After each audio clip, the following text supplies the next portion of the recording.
Hello everyone, welcome to my online prep. Here's another class for my revision series for the paper 4 of the CAIIB exam 2023. This paper is the banking regulation and business laws.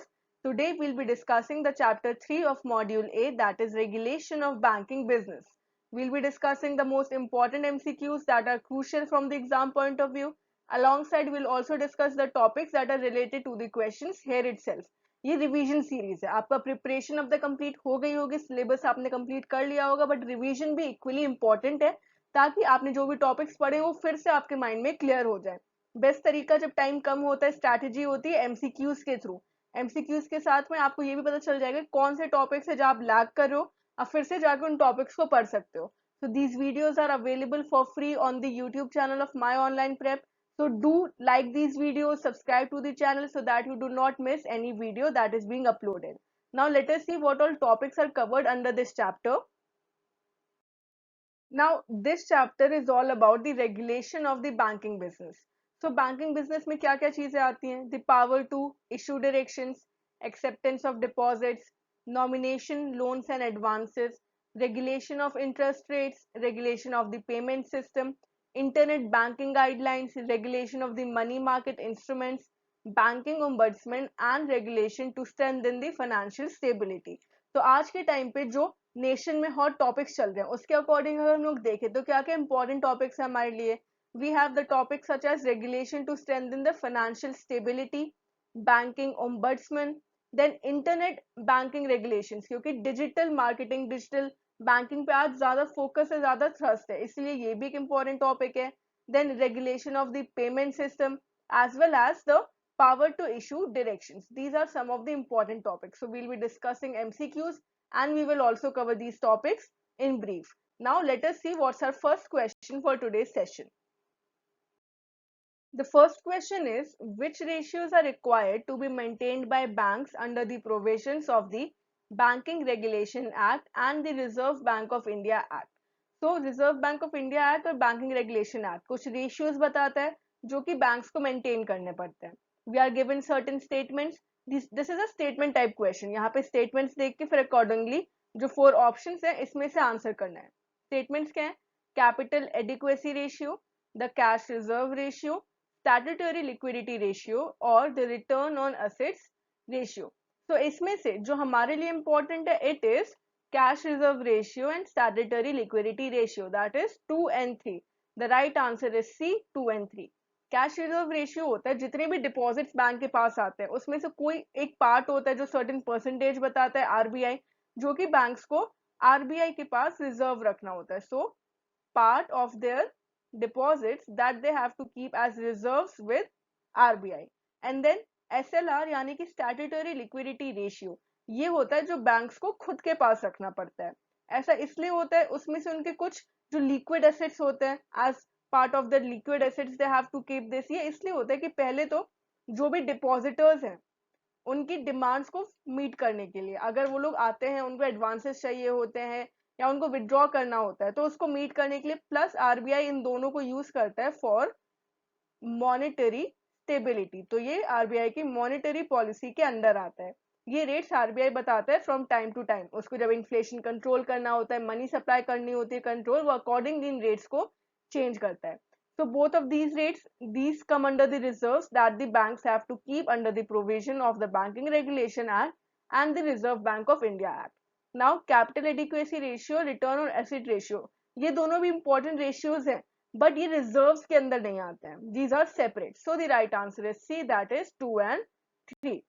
Next. The question says, which sections of the Banking Regulation Act empower the Reserve Bank of India to issue directions to the banking companies? So Reserve Bank of India के पास बहुत सारे powers हैं, उसमें से एक है power to issue directions. ये Banking Regulation Act के किस section में आता है? Whether it is section 21, section 35A, section 36, section 35AA or section 35AB. So as we have studied in the chapter, the Act, Banking Regulation Act, it authorizes the Reserve Bank of India under the section 21 and section 35A. यहाँ पे जो भी RBI directions देता है under these two sections for reasons that are stated therein being statutory in nature. They are statutory in nature and are binding on the banks as well as they are binding on the banks. मतलब कि उनको इस तरीके से address किया जाता है, specifically mention भी नहीं किया जाता, तो भी ये स्टैट्यूटरी इंस्ट्रक्शंस की तरह ही होते हैं, बैंक्स को इन्हें फॉलो करना जरूरी होता है. So this power is given under 1 and 2, that is option A. अब सेक्शन 21 पावर किसको देता है? The section 21 it gives the power to regulate the advances, to regulate the advances by the banking companies, and 35A it gives the wide powers generally to regulate the banking companies as a whole, to regulate the banking companies as a whole. तो ये दोनों powers आती हैं power to issue directions में, और RBI बहुत time to time directions देता आ रहा है under these two sections, regulating the rates of interest and other terms and conditions for the acceptance of deposits and making loans and advances. Regulation of deposits and loans and advances, ये सारी चीजें important है. And the Banking Regulation Act has also since then amended the Banking Regulation Amendment Act, that is 2017. इसके अंदर भी ये सारे powers RBI को मिलती हैं. So the right answer is A, that is 1 and 2. Moving on. The next question is, what is the purpose of filing a return on the unclaimed deposits by the banks under Section 26 of the Banking Regulation Act? So return on unclaimed deposits, ये file करने का reason क्या है? Options are A, to identify the dormant accounts, B, to calculate interest on the unclaimed deposits, C, to maintain a record of the depositor education programs, or D, to determine the solvency of the bank. So banks, they have to file a return every year on their unclaimed deposits. This is under the section 26 of the Banking Regulation Act.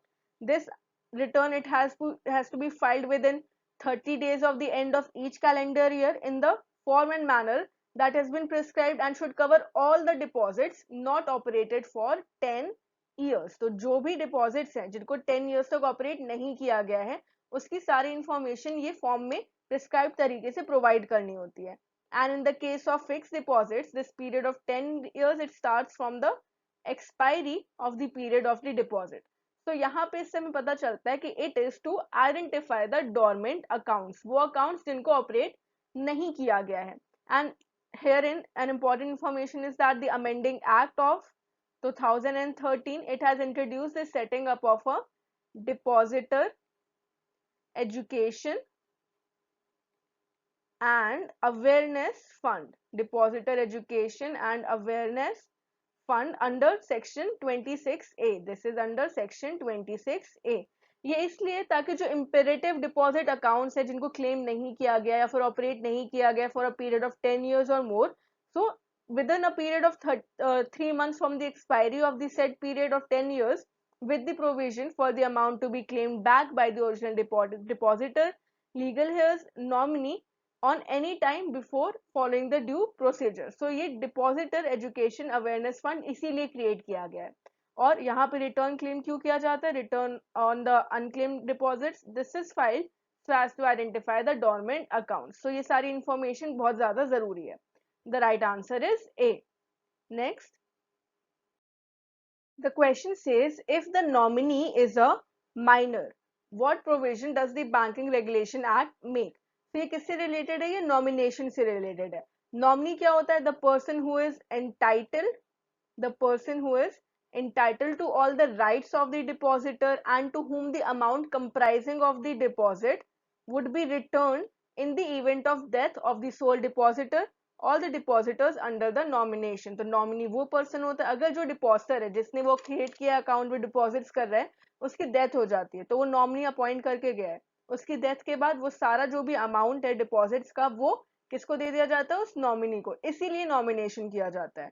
So the depositor और the depositors of a banking company, they are empowered under the section 45 ZA of the Banking Regulation Act to nominate one person. वो एक इंसान को nominee के point पे nominate कर सकता है. एंड जो ये नॉमिनेशन होता है, it can however be cancelled और भी varied at any time by the depositor. तो डिपॉजिटर उसको वेरी कर सकता है या फिर कैंसिल भी कर सकता है. अब यहाँ पे पूछा गया है जब नॉमिनी माइनर होता है तब क्या प्रोविजन है. Given statements are the nomination is not valid for the minors, the minor can directly receive the deposit amount, a person is appointed to receive the deposit amount on behalf of the minor, or the deposit amount is forfeited in case of a minor nominee. So among these the right statement is only 3. So A is the right option.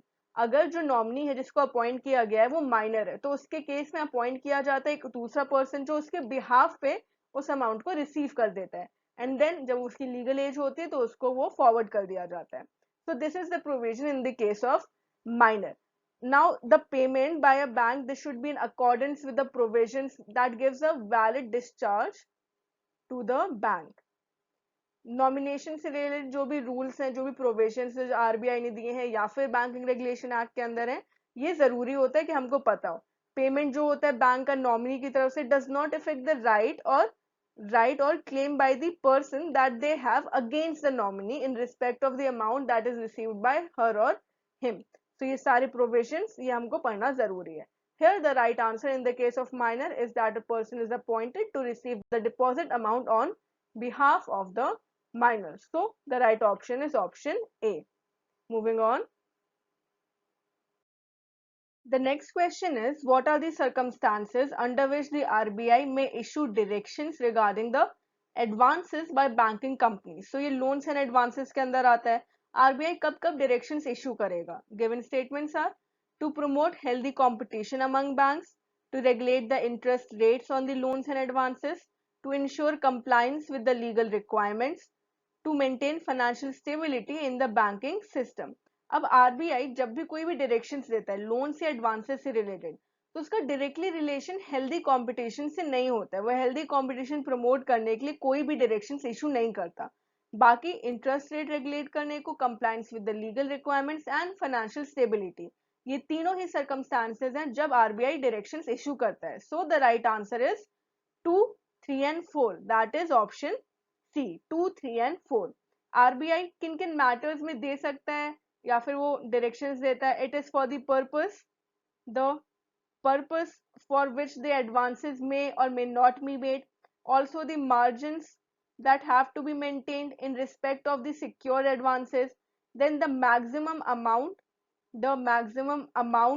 of the advances or other financial accommodation that may be made to any company, firm or association of persons, then the maximum amount up to which the guarantees may be given by the banking company on behalf of any company, and the rate of interest or other terms and conditions on which the advances and other financial accommodation may be made or the guarantees may be given. तो अब इन सब के ही cases में, इन सभी matters के cases में RBI directions दे सकता है. जैसे कि इंटरेस्ट रेट, उसको अगर लग रहा है कि बैंक्स जो है वो बहुत ज्यादा हाई इंटरेस्ट रेट रख रहे हैं तो वहां पे उसको कम कर सकता है, या फिर वो किसी एक पर्टिकुलर टाइप, इसको क्या कहते हैं, इसको सिलेक्टिव क्रेडिट कंट्रोल कहते हैं. किसी सिलेक्टिव क्रेडिट में कम इंटरेस्ट रेट पे लोन्स देने के लिए वो डायरेक्शंस प्रोवाइड कर सकता है. जैसे कि अगर वो क्या चाह रहा है कि वो किसी टाइप ऑफ एक्टिविटी को इकोनॉमी में कम करना चाह रहा है तो उसके लिए वो इंटरेस्ट क्या करेगा, बढ़ा देगा. फिर कंप्लायंस, अगर लीगल रिक्वायरमेंट्स है उसके लिए वो क्या कर सकता है, मॉरल सुएजन कर सकता है, मॉरल सुएजन. देन फाइनेंशियल स्टेबिलिटी को मेंटेन करने के लिए भी वो मॉनेटरी पॉलिसी यूज करता है. वो इंटरेस्ट रेट को कम या ज्यादा कर सकता है on the basis of various reserve requirements, open market operations and so on. So the right answer is C, that is 2, 3 and 4. Moving on. So my online prep has brought for you free mock tests as well as free videos. Both of these things are available on the app of My Online Prep. You can download this app from Google Play and avail these services. तो हम जो भी MCQs YouTube channel पे discuss करें इन videos में जो कि daily upload की जा रही हैं, इनके साथ साथ और बहुत सारे MCQs हैं जो कि आपको रिवीजन में हेल्प करेंगे.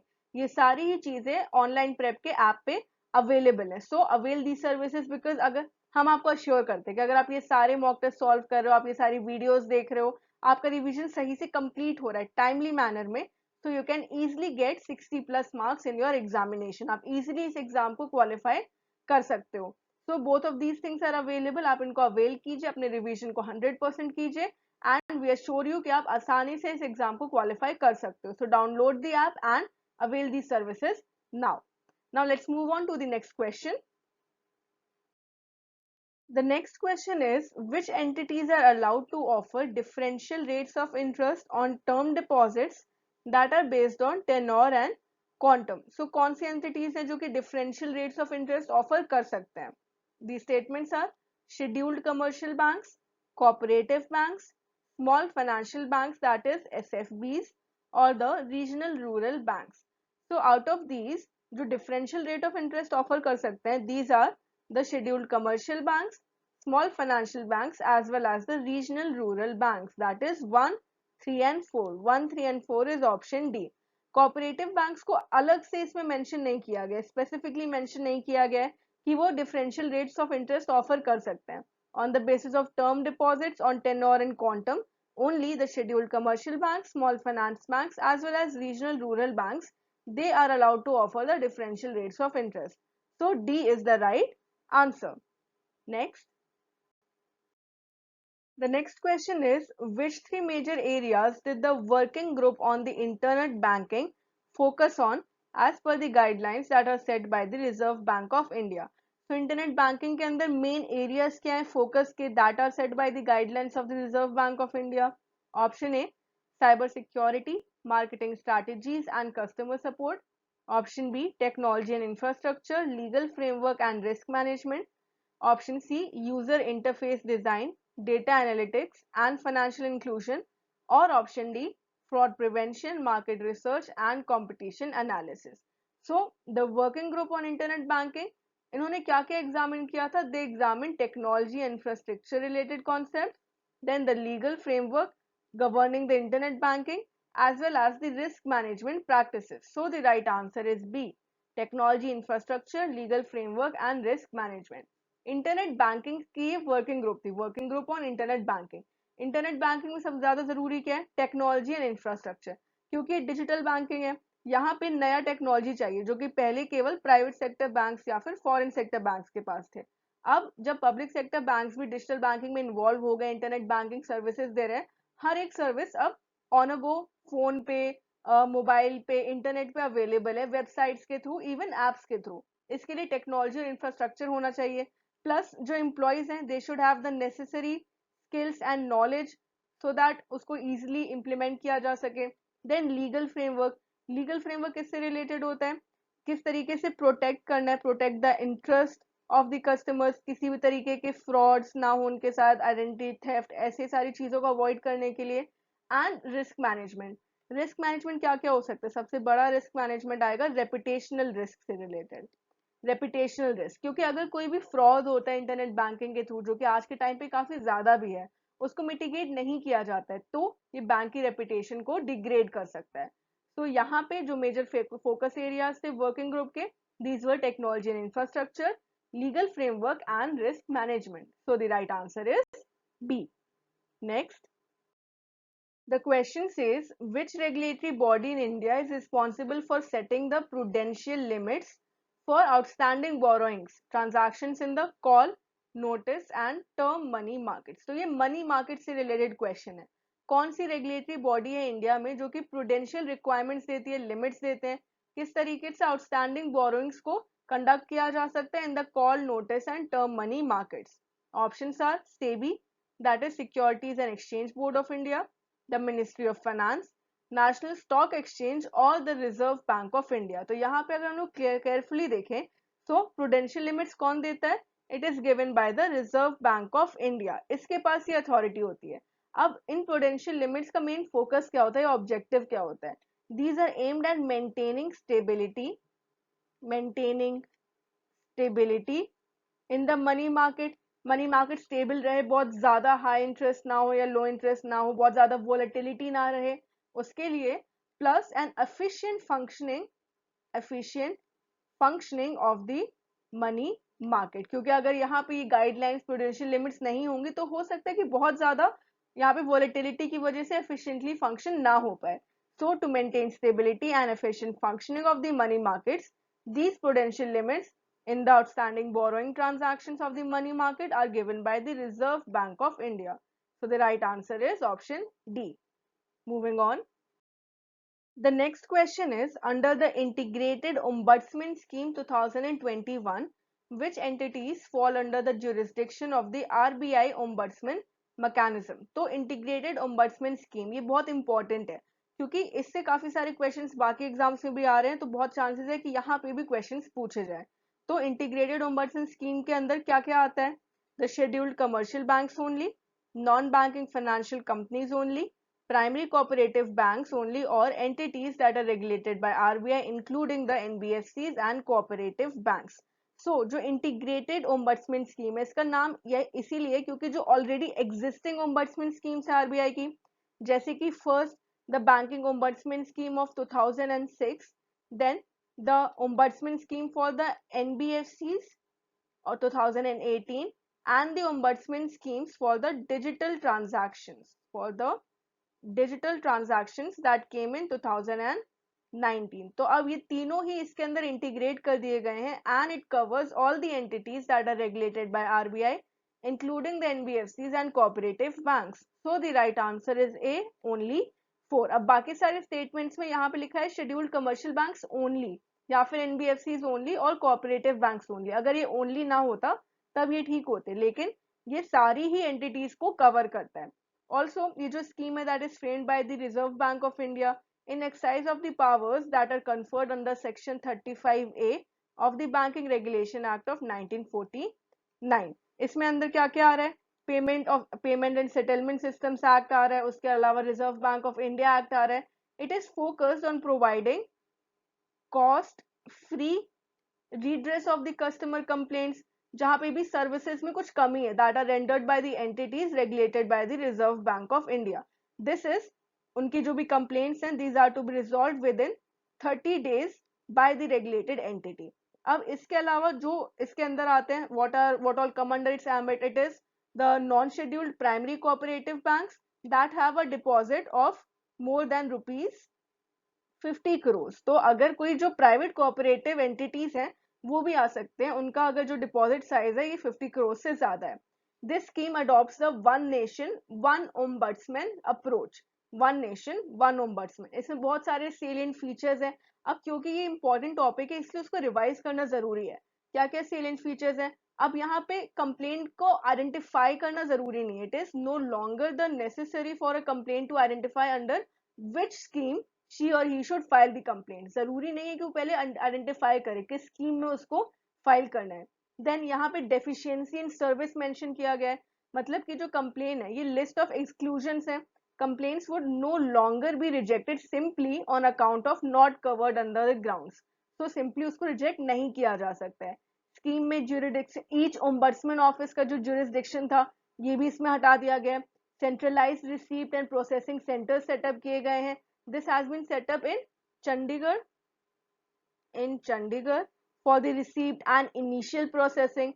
फिर हर एक regulated entity को यहाँ पे represent करने की responsibility इस scheme के अंदर है. And the regulated entity will not have the right to appeal in cases. जहाँ पर भी ombudsman ने उसके against order दिया है तो वो उसको appeal नहीं कर सकता है.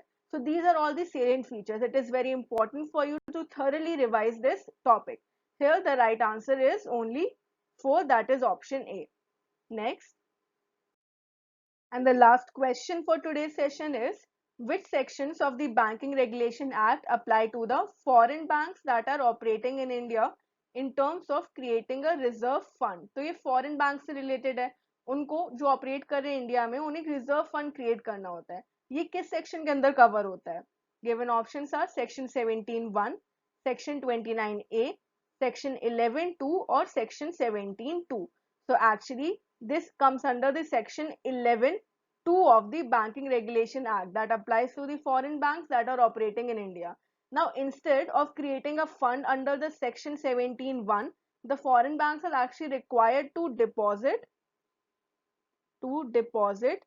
and create a reserve fund under the section 17(2), and they're required to keep it with the Reserve Bank of India. And इसको इस अमाउंट को कैलकुलेट कैसे किया जाता है? It is calculated at 20% of the profit. It is calculated as the deposit is 20% of the profit for each year irrespective of the business that is transacted in the branch in India. उस foreign bank का जो भी branch India में है, irrespective of the business, जो भी business ने conduct किया है उसके irrespective 20% उसके जो प्रॉफिट है वो रिजर्व की तरह रखना होता है. It is kept as a reserve with the RBI, and it comes under the section 11(2) of the Banking Regulation Act. So the right answer is option C. With this, we have come to the end of today's session. We have completed the MCQs from chapters 3 of the module A of this paper. इसमें हमने जो भी MCQs discuss किए बहुत ज़्यादा important है. Also जो topics हैं इनको रिवाइज करना, थरली रिवाइज करना ज़रूरी है क्योंकि ये एग्जाम से पूछे जाने के बहुत ज़्यादा इनके चांसेस हैं. इन MCQs के अलावा मॉक टेस्ट जो कि अवेलेबल हैं माई ऑनलाइन प्रेप के ऐप पे, उसको भी सॉल्व करना होगा. उससे भी रिवीजन और ज़्यादा एफिशिएंटली कंप्लीट होगा. This revision series and other revision series that are covering the different papers of the CAIIB exam, they are being uploaded on a daily basis on the YouTube channel of My Online Prep. So do subscribe to the channel so that you do not miss any video. And if you find these videos helpful, do hit the like button. Subscribe कीजिए, like कीजिए ताकि आपके revision में हम आपको assist कर सकें. Now we'll meet again in the next session of this revision series. Till then, keep learning with us and thank you.